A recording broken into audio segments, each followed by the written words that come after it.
Earthquake, tsunami,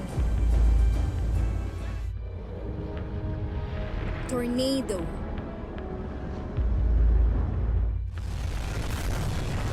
fire,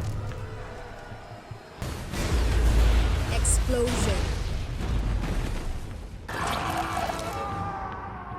apocalypse, deaths, screams, running, The world, end of the as world, we know it, will soon come to an end. chaos,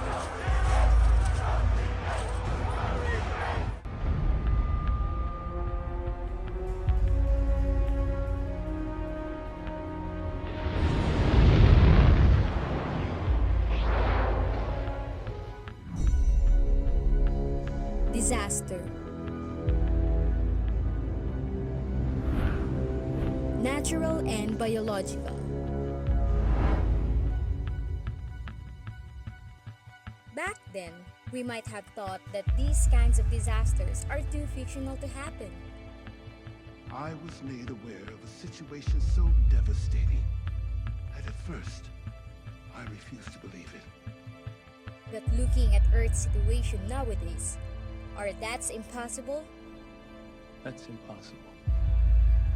might turn into I think it's happening. I think it's happening.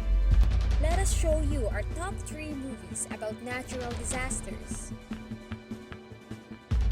Number 1. The Day After Tomorrow.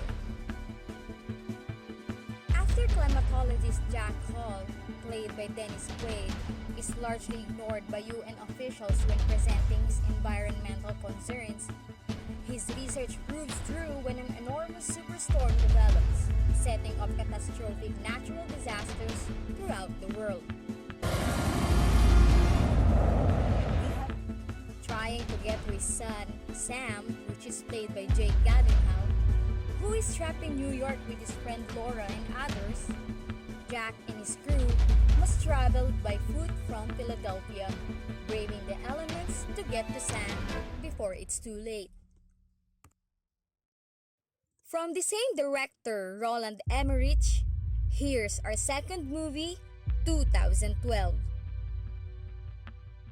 It is where Earth's billions of inhabitants are unaware that the planet has an expiration date.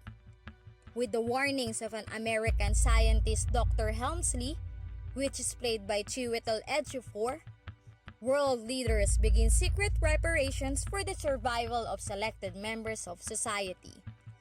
When the global cataclysm finally occurs, failed writer Jackson Curtis, played by John Cusack, tries to lead his family to safety as the world starts falling apart.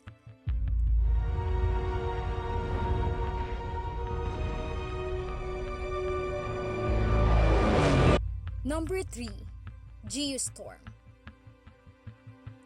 When catastrophic climate change endangers Earth's survival, world governments unite and create the Dutch Boy program, a worldwide net of satellites surrounding the planet that are armed with geoengineering technologies designed to stave off the natural disasters.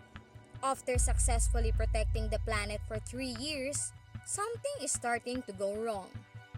Two estranged brothers, Jake and Max Lawson, played by Gerard Butler and Jim Sturgess, are tasked with solving the program's malfunction before a worldwide geostorm can engulf the planet.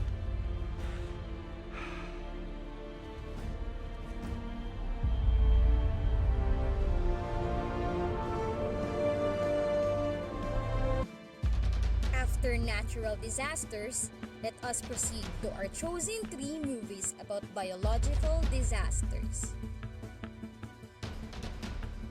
Number 1. World War Z. When former UN investigator Jerry Lane, portrayed by Brad Pitt, and his family get stuck in urban gridlock, he senses there is no ordinary traffic jam.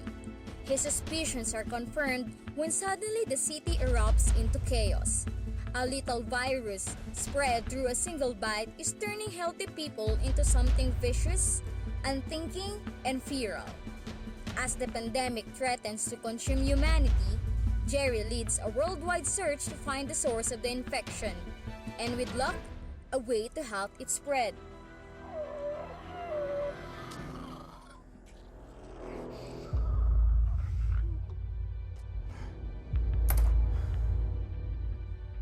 Are delivering the vaccine to areas that have been cordoned off. Distribution efforts begin in earnest. The importance of getting the information out to those still alive within the project. But it's given us a chance. Number 2. The flu.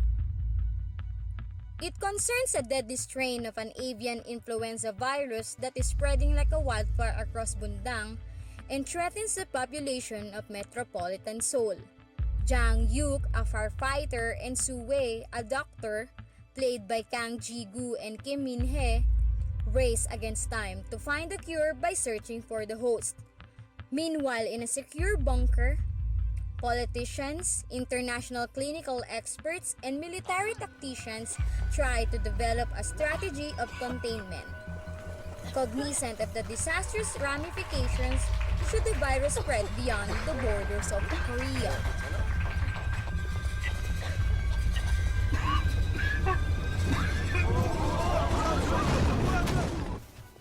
Number 3. I Am Legend. Robert Neville, played by Will Smith, is a scientist and a survivor of a man-made plague that transforms humans into bloodthirsty mutants. He wanders alone through New York City, calling out for other possible survivors, and works on finding a cure for the plague using his own immune blood. Neville knows he is badly outnumbered and the odds are against him. And all the while, the infected wait for him to make a mistake that will deliver Neville into their hands.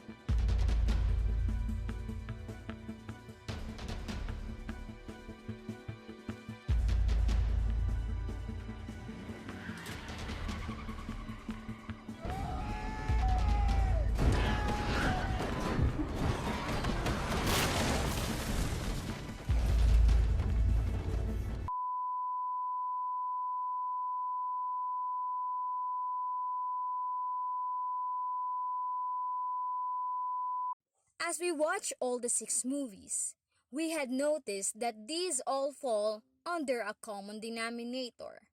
It all showed the importance of research. Baliw na baliw kayo sa research. Aanin nyo ba yung research? Ako, matalino akong tao, pero hindi ko maintindihan yung research nyo. To answer her question, here's a movie review concerning about the importance of research in times of casualties. The Day After Tomorrow. Jack Hall has always been ignored by the world leaders. The reason is that it will greatly affect their economy when they start doing actions regarding Hall's theory of massive climate shift. You can see the similarity of this scene to the world situation today.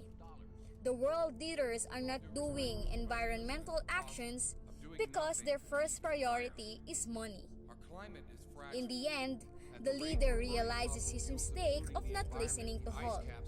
Imagine the decrease in casualty if he just listened to Hall's proposal in the first place. Every bit as fragile as the environment. Perhaps nature's destructive power. For years, we operated under the belief that we could continue consuming our planet's natural resources without consequence. We were wrong. I was wrong.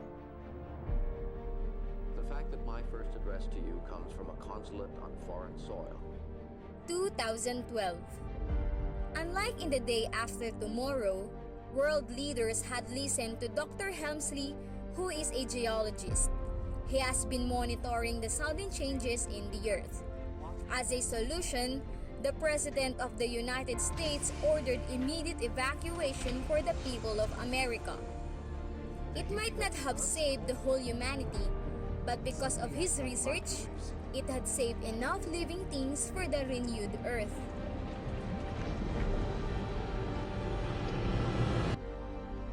My friends, I recommend we evacuate immediately. If any of you have objections, please speak now. In the blue corner, Geostorm. An American rocket scientist, Jake Lawson, undergo research that resulted in the creation of Dutch Boy program, and did this to help the world. But the U.S. Secretary of State, Leonard Decom, used this technology for his personal agenda. Thanks to Cheng Long, he discovered the personal agenda of Decom and warned Max Lawson about it before he died. Luckily, the Lawson brothers are smart and brave enough to stop this catastrophe before it ends the world. World War Z. You can see the importance of research in this movie by how Gerald Lane had used his keen observation, like taking note of the time it takes before turning into an infected, noticing that the infected just run past through an ill kid, and how sound draws the infected near them. Through his keen observation, he was able to come up with a theory that the infected only attacks healthy hosts. As a solution to the worldwide apocalypse, WHO had made a vaccine that acts like a camouflage from disease based on Lane's proven theory.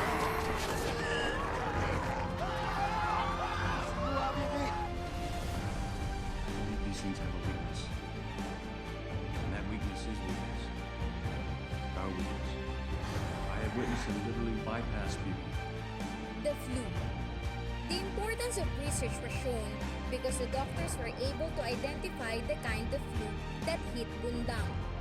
Because of their knowledge, they were also able to warn the people.